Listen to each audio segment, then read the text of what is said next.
Hello, my name's Susan Pyne. I'm a postdoctoral researcher at University College London. I'm going to talk about some work I've been doing with Anna Tonetti and Benjamin Gioacchini. But before I do that, I wanted to say how pleased I am to be speaking at Cosmology from home this year. I attended the conference last year. I thought it was great. So I'm really excited to look forward to all the talks and discussions this time round. So back to my talk. I'm going to talk about work we've been doing to use 3-point statistics to control intrinsic alignments in weak lensing. Intrinsic alignments are a systematic uncertainty in weak lensing measurements, which will become increasingly problematic in future surveys. So I'm going to start by talking a bit about weak lensing and intrinsic alignments, what they are, why they matter, and then I'll talk about our work, which was to show that you can use 3-point statistics to mitigate the effect of intrinsic alignments and separate out that intrinsic alignment signal from the lensing signal, which is what you want. And then I'll finally talk about some recent work we've done to validate that modeling with simulations, all of which gives us confidence that this is a methodology which might be useful in the future. So let's start with weak lensing. When we do weak lensing, what we're doing is measuring the shapes of billions of galaxies, very careful, subtle shape measurements, measuring very slight changes in the shape of the galaxy due to the lensing by all the large-scale structure between the source galaxy and the telescope. And we need to correlate many millions or billions of these shape measurements in order to deduce information about that large-scale structure from which we can get cosmological information which we're interested in. So it's really annoying if there's something that affects the shape measurement, that means that the shape measurement might not be what you want it to be. And that's what intrinsic alignments are. So basically, intrinsic alignments are an effect that can happen because galaxies can not only be lensed by the large-scale structure, they can also be tidally aligned and stretched by that exact same structure. And when we do lensing, if you go, for example, looking at a 2-point correlation function, you want to correlate two lensing measurements. But what you may be doing is correlating a lensing measurement, which is a red galaxy in this diagram, with a intrinsically aligned measurement, which looks like a lensing shear measurement, but isn't. And this diagram shows the two different configurations you might get for 2-point statistics. So you want to measure what we call the GG signal, the gravitational signal, but you may in fact be measuring a GI signal, which is a correlation between a lens and an intrinsically aligned galaxy, or equally you could have an II correlation, two intrinsically aligned galaxies. And we don't generally want these signals. We want to remove them and just look at the GG signal. Now, if you look at 3-point statistics, where you're correlating triplets of galaxies rather than pairs, you get a more complicated situation. And I won't go through all of this in detail, but clearly you could have correlations between two gravitationally lensed galaxies and one intrinsically aligned galaxy, or two intrinsically aligned and one lens, and so on.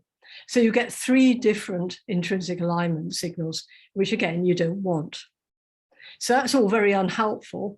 But what is helpful is that intuitively, if you look at those 2 diagrams, the 3-point statistics are affected differently from the 2-point statistics. And that opens up the possibility of using 3-point statistics to break degeneracies and remove the intrinsic alignment signal. And that's a sort of intuitive idea, but there is evidence that intrinsic alignments affect 2-point and 3-point statistics differently. This is a really quite old study, but there hasn't been anything similar since, where Semboloni et al. Looked at simulations of lensing, and they deduced that the II over GG ratio was smaller than the III over GGG. They saw that as a problem. We see it as an opportunity. Now, they use simulations, but it's also common to model intrinsic alignments, and that is what we did. There's a very well-used and reasonably trusted model called the nonlinear alignment model, which is used to model intrinsic alignments. And it basically assumes that in Fourier space, the field which produces the intrinsic alignment, the tidal field, is proportional to the matter density contrast at the time and place where the galaxy formed. And they're related by this factor FIA, which I've got here. FIA we don't know, but we can model it, and this is what the NLA model is. And you can include in it a number of free parameters. There are different ways to do this. We use an amplitude and a redshift dependence. Sometimes people also put in a luminosity dependence and so on. But however you do it, having defined your FIA, you can then define two intrinsic alignment power spectrum, which are equivalent to the GI and II correlations, which I talked about before. And basically they just depend on this FIA with all its complications and the nonlinear matter power spectrum. And that's fine for 2-point statistics. We wanted to model 3-point as well. There isn't a sort of conventional model for this, so we instead used a fitting formula from Hilmaran for the nonlinear matter bispectrum. This is a bit like a perturbation theory formula, but with slightly different kernels. And if you assume that that sort of formulation also works for the intrinsic alignment bispectra, the GGI and the III and so on, then you can slot the intrinsic alignment power spectrum into such a formula and come up with the intrinsic alignment bispectra. So here is our formula for the GII bispectrum. You can do the same for the other ones as well.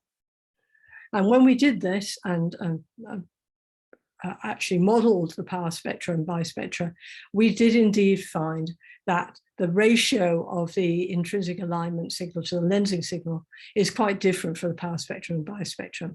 We didn't get quite the same results as Semboloni, but there were lots of differences in our methodology. The point is that these are different, and so we can use them to try and, as I said, break degeneracies, remove the IA signal. And we did this in a fairly conventional way, which I won't go through in detail. We did a Fisher matrix forecast with a data vector, which was either just the power spectrum or the power spectrum plus the bispectrum. And then we defined figures of merit, which tell you how well you are constraining your parameters in the plane of two cosmological parameters. So the crucial thing is, the bigger the figure of merit, the more information you're getting out of your analysis. And again, this is quite a complicated slide, but I want you to look at just two of the bars in it. First of all, this is what is normally done in weak lensing surveys where they're analyzing 2-point statistics. You would model the intrinsic alignments with nuisance parameters that I've shown before. You'll put priors on those nuisance parameters from some external calibration data, and then you marginalize over them to remove the IAs. And when you do that, you get, in this particular scenario, you get quite a small figure of merit. But if instead you use the power spectrum and the bispectrum, but no external data, you get a much higher figure of merit. And this was our main finding, that using the bispectrum can be hugely helpful in increasing the amount of information you can get from your survey by removing the intrinsic alignments. But it all depends on that modeling, which I showed you before, being correct. So we went on then to test those models, especially the 3-point model, against simulations. Now, I should stress we're not reproducing the Semboloni et al. Simulations, which were of lensing. What we're doing here is looking at the correlations between the intrinsic shear and the matter field, the matter over density field, which is fine. That's the basis of our models. If we want to use them for lensing, we have to integrate over some lensing kernel. But I just want to make that point clear.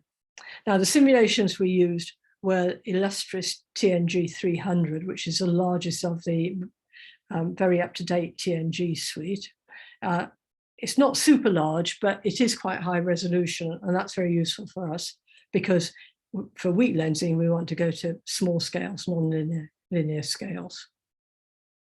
And then we have to do 3 steps. The first is to identify halos in the simulations. Then we need to measure their shape, their ellipticity in 3 dimensions. And that is directly related to the intrinsic shear, which we're interested in. And then we also decompose these into E modes and B modes. So we get a gamma E and a gamma B. And that's actually useful for diagnostic reasons.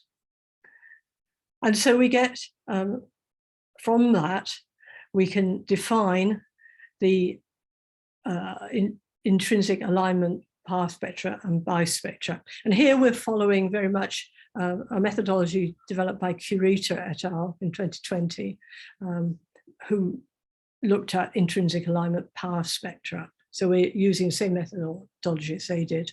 And as you can see, you can define quite straightforwardly power spectra correlations between the gamma E, gamma B, and the matter density, matter over density field. And you can do it for power spectra, you can do it for bispectra.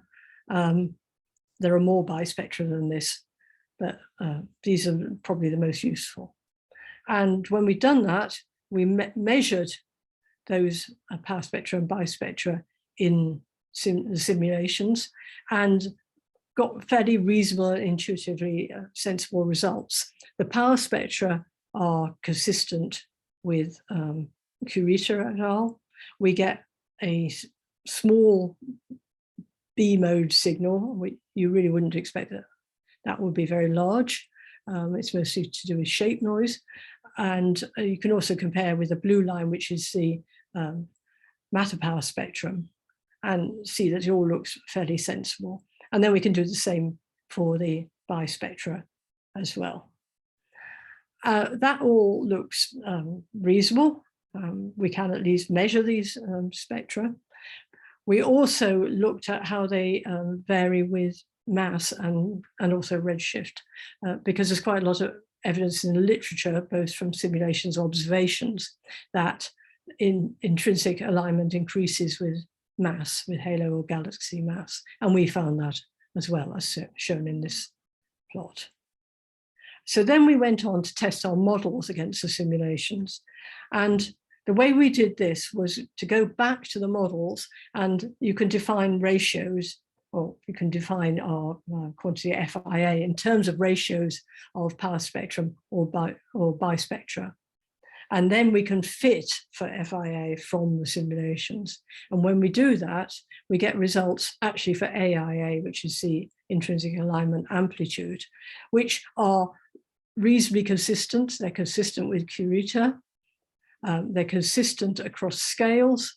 They show the expected behavior with mass. And they're consistent between the power spectrum and the bispectrum. And that is a crucial finding, because that means that we can use a consistent way of modeling the power spectrum and the bispectrum, and we could use it in a real analysis to help remove the intrinsic alignments, as we discussed before. So that's our main result, and that's the end of what I want to say. Just summarize it.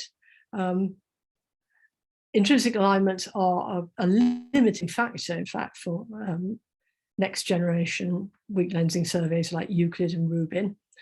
We are fairly sure that they affect the power spectrum and the bispectrum differently, And we've shown that if you use them together, you can remove the effects of intrinsic alignments very effectively. And we've further shown that the models we used in that analysis are consistent with simulation results. We have a single physically motivated model that can model both 2-point and 3-point statistics. And we think this is a very promising way forward, which can actually be used in upcoming surveys. So that's all I've got to say. Thank you very much for listening to me, and good luck with the rest of the conference.